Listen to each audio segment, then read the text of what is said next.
નમસ્કાર, spark today ન્યૂઝમાં આપનું સ્વાગત છે। ભાજપના જે ઉમેદવાર છે તે જીત તરફ જઈ રહ્યા છે। માજલપુર વિધાનસભાની જે પેટા ચૂંટણી છે, આજે મતગણતરી હાથ ધરાઈ હતી।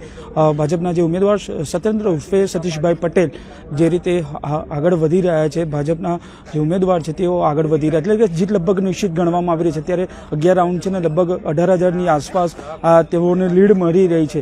જે શરૂઆતથી જે પરિણામો હતું, શરૂઆતથી ભાજપ આગળ રહી છે।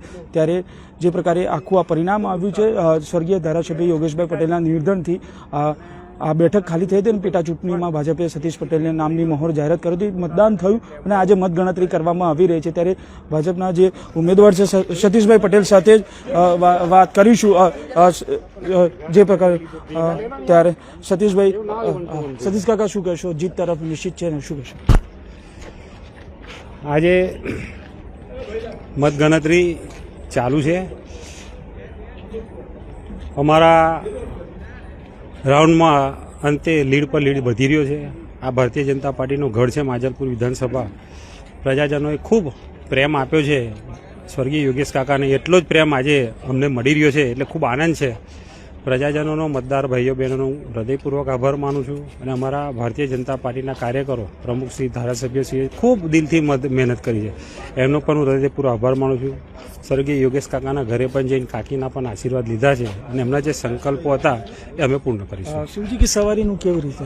શિવજી કી સવારી ભગવાનનું છે, ટ્રસ્ટ બનેલું છે, વર્ષો વર્ષે તો નીકળવાની આજીવન, એમાં પણ અમે મારો એમાં ફૂલ સાથ સહયોગ રહેશે। શિવજી કી સવારી રંગે ચંગે નીકળશે। માજલપુરનો જો વિકાસની જો વાત કરીએ તો હવે કેવી રીતે કયા કામોને પ્રાધાન્ય પ્રથમ આપવું? પ્રાથમિક સુવિધાના કામો, સ્મશાન છે, બાગ બગીચા છે, રોડ રસ્તા છે, પાણી છે, જે પ્રજાજનોને નડતી મુશ્કેલી છે એના પર અમારી પ્રાયોરિટી રહેશે। જીતને કોને સમર્પિત કરશો? જીત ભારતીય જનતા પાર્ટીને સમર્પિત થાય। સરવાળે ભાજપ કમળનું નિશાન છે અને અમારા આદરણીય મોદી સાહેબે જે રીતે અમને સંસ્કાર આપ્યા છે એ સંસ્કારને લઈને અમે આગળ વધી રહ્યા છે।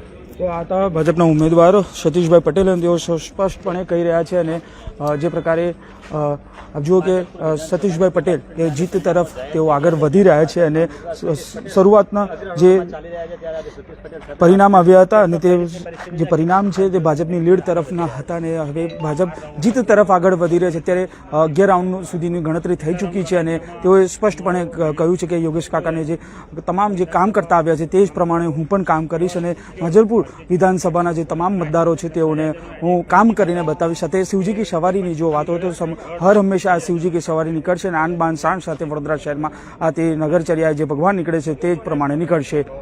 કેમેરામેન નિહાની સાથે Surat Solanki, spark today news, Vadodara.